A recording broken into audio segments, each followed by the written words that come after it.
vlog! If you're new to my channel, hi, my name is Frances. I am a pharmacy graduate. I have been studying in the Philippines for the past 6 years, but I'm originally from the States. I have been studying for my board exam for the past year now, and I am now officially a registered pharmacist. I'm here to provide you guys some tips on how to pass the board exam. I am not the most exceptional student. I am not saying all this advice to top the boards. If you want, watch another video. But if you're someone like me who is an average student, I hope you guys get something out of this. My first tip, set your intention. To be able to be motivated, you have to have a certain purpose. Pulled inside my head is that I want to pass this because I want to do this for myself or my family. Failed many times in the past. If you guys don't know my situation, I'm Filipino American, been in the States since birth. I moved to the Philippines when I was 18. When I was younger, I only heard Tagalog, and the place that I moved to was in a different dialect from Tagalog, which is Bisaya or Cebuano. My parents have spent so much money and time working. Very grateful that I have a support system, but I really need to pass. That was my situation. Before I started intensely studying for my board exam, I made sure to pick up this book because every single one of my friends have suggested it to me. I'm sure that if you guys have watched any other productivity video on YouTube, then you probably heard something of this book. After reading this book, it genuinely changed my life. Every little thing that I do nowadays, I always evaluate it. Is this going to be working toward who I want to be in the future? The second piece of advice, take care of your health, because health is wealth. I'm not only just saying physically and mentally, every little thing in your life needs to count. People say some things are just not that deep. No, everything is that deep in the whole grand scheme of things. The type of things that you listen to, the things that you consume on social media, actually believing in something or like spirituality or anything like that will always dictate how you perceive life. One of the first things that I did was abstain from long TV shows or any movies or traveling or anything that actually gave me joy in life.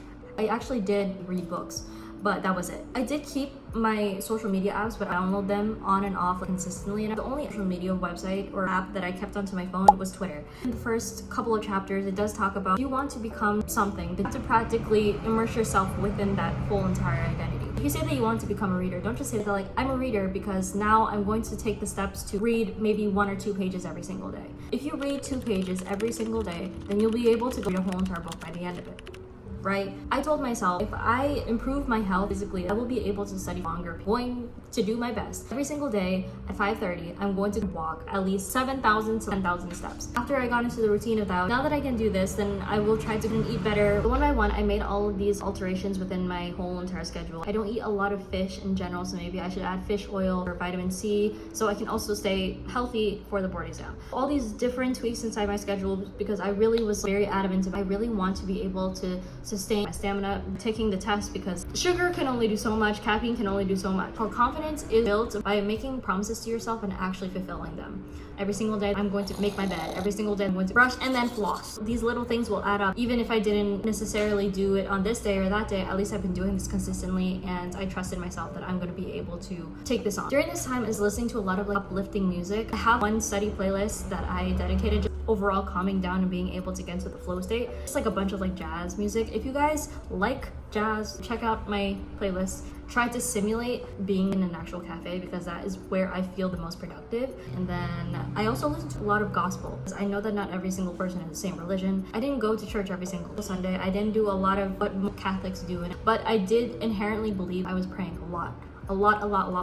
I really tried to detach myself from the actual outcome. This is my journey. Even if I don't pass, at least I am learning and I am growing every single day. I tried my best to like recognizing that this right now is what I'm going to be thinking about in a couple of years from now. I need to make the most of it. Even if it is sitting inside my house, I'm going to think about this time and be like, wow, I really did help myself in so many different ways, really pouring into myself. I tried to make sure that I was very present and appreciate the things that I have right now. Third tip, and this is actually going into studying now, mostly relied on active recall. I mean, this is like only just for me. Everyone's different, but mostly just studied off of flashcards. After I graduated, I did my best to compile all of the resources that I could. All the pack-up reviewers, a bunch of quiz sets that also had basic terms from each subject. I was enrolled into a review center, but I did not rely on the notes that much from the review center, just relied on their actual tests, the rationale. I would first study the Quizlet sets that I found that were of basic terms for each subject, thankfully there was a Twitter thread. This girl had, I guess, a place within like the top 10 way back then. Okay, I'm gonna use this, like so many different quiz sets on inorganic chemistry, this and that. The link, I will go ahead and put it in the description as well. Practically just study off of her terms, essentially take practice questions and learn the actual rationale for every single one of them. Whenever I was in high school in the States, I took AP psychology. So one of the things that I learned in that was also study techniques from our teacher. Shout out Mr. Jones. There is this psychological tendency called the serial position effect. You will be able to memorize the first and last parts of a topic or even like of a list, but then you will forget the middle of it. That is the purpose of spaced repetition. That's the reason why you need to keep on consistently doing even little by little, because that will practically help transform that short-term memory into long-term memory. Do not be intimidated when people say that they study for 10 to 12 hours, because that is crazy. If you're able to have 3 to 5 hours of intense studying, and that's your limit, that's okay, because you don't need to have 10 to 12 hours, because those people who say they study for 10 to 12 hours, they take breaks in between every single time, going on your phone, studying, doing this, doing that, blah, blah, blah. Because obviously you're not going to be able to study for that long and actually keep your attention for that time period. I would wake up like around 9 a.m., just chill until like 11 or 1. Have the whole entire morning to myself. That is also another thing that I have to emphasize as well. Know what hours of the day you're most productive and give yourself time for yourself. You need to be able to rest. So during that time period within the morning, I would just make sure that I would do anything else, not think of reviewing or anything like that. I read a lot. There was a time period during my actual review season where I didn't study for like 2 weeks. Didn't even touch my computer, only just read. Don't do that. If you're trying to be top-notcher, obviously don't do that. I wanted to be able to get into the habit of reading, because if I read more, my attention span will also get longer. My reading comprehension will get better. So when I read something, it's not going to be very hard for me to decipher. In the afternoon, I just dedicated maybe like 1 to like 5, or like maybe 1 to 7, or like maybe 11 to 5. It all depends on the day.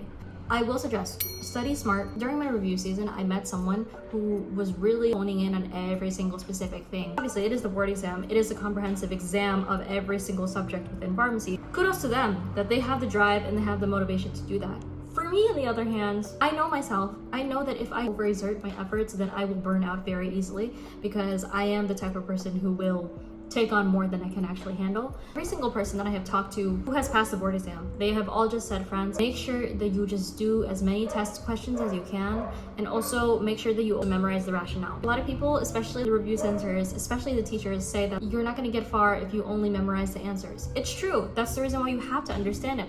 But also at the same time, you are studying for an exam. You're not studying to list off a bunch of things. Make sure that you're not studying all these specific different things if it's not necessary. You'll have a load of information that it's going to be hard because you have so much.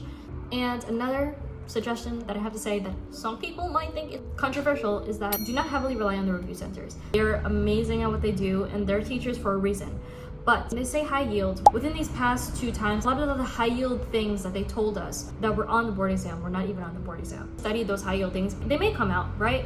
But always be prepared for anything. You have to make sure that you familiarize yourself. When I say familiarize, just be able to look over it over and over and over and over again. That like if you see a question, then you can deduce like, oh, I know the definition of that and it's not that, so I'm gonna do that. Elimination, yeah.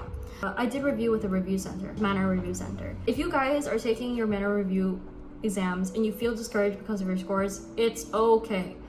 Just as long as you are improving every single day, that's okay. When you actually look at the Manner Review questions, they're harder than they are in the board exam. They are worded in a way that it will cause you to critically think, and they do that purposefully so you're not intimidated.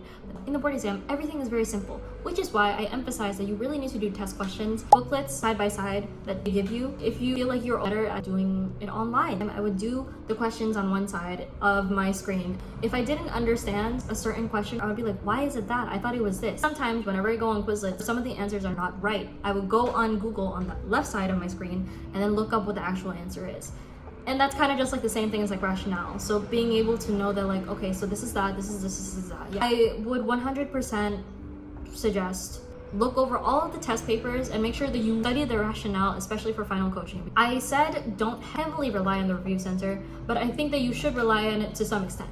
But do not trust every single thing they say is going to be on the board exam is going to be on the board exam all the time. Know yourself, know what you're capable of, and also be kind to yourself. In the beginning, I didn't know what my limit was, and so I just kept on overexerting all of my energy into studying, and I would get irritable even whenever I was around other people. And that was whenever I was in Cebu. If you watch my first pre-boards, and you guys can watch it here, talk about my experience as I was very overstimulated. I was in a new city, didn't know anybody, by myself. I was very triggered because when I moved from the States to the Philippines, I was feeling the same emotions. That's the reason why I can't take it. 100% don't think that I am in a good environment or a good mental state for me to be taking a board exam right now. Provided myself grace, not having to go do thousands of flashcards every single day. Whenever I was in my first review season, I was very, very overwhelmed face to face. I can attest for every single review face to face that it's tiring. 8 a.m. to 6 p.m. You guys are just listening to a person talk and teach and teach and teach. I studied online instead. A lot of the time you just pass out and sleep inside the review center, so you're not necessarily always getting all of the information. Because I knew myself, because I knew what my limits were, best. You need to romanticize your studying. One of the tips within this book is to make it attractive. So if you're trying to build different habits, if you're trying to get into a new routine, you have to make that routine attractive. I bought a new mat, I bought a keyboard, this whole setup and everything, so that I can feel comfortable. We have a coffee machine, so therefore I would make coffee in the morning, romanticizing it, listening to jazz, looking out. Being in an area where there is sunlight is very important too, because obviously you need that vitamin D. Another thing that I also did, make a study playlist. I made a Notion and I made sure to make it look very, very aesthetic. I also document all of my deadlines. Once I get onto my computer, I have to do this for today. I have to study this. I haven't studied that in a long time. I made a whole spreadsheet of all of the links for every single PACOP reviewer, what color they were. I will try my best to include a spreadsheet that you guys can use, a format if you guys also want to try that as well. On my Notion, made sure to include a lot of motivational quotes. There are 11 million sensory neurons in your body and 10 million of them are in your eyes. If you see something every single day, then you're going to condition yourself to believe that type of stuff. 10th tip, remember to take breaks. If you guys also saw my last video within my first review season, I just kept on going and going and going, and I never took a break because why? I was so miserable. If you guys want to go out to see your friends, that's okay. But make sure you start getting back into the grind again. You don't consistently keep on indulging in your own pleasures. You're working towards your career, you're working towards something that will determine whether or not you're going to be within your profession for your whole life. Oh my gosh, that is a lot of information. I did my best to say all of my personal experience. Obviously, you can take it as you will. Like I said, this is also just for people who just want to pass. It's pretty much all of my advice. I hope that you guys found some sort of use of my information while you guys are preparing for your review season. Also, remind yourself, you got this degree. You already passed all of your classes, so therefore you are capable. When you think that you aren't capable, just remind yourself that you're in that testing room for a purpose. Trust and believe that you are doing enough. You need to believe in yourself, and you need to trust in yourself. I believe in whoever is watching this that you will be able to pass. And I believe in you. I hope you guys enjoyed the video. I will be posting weekly every single Thursday, and I'll see you in the next one.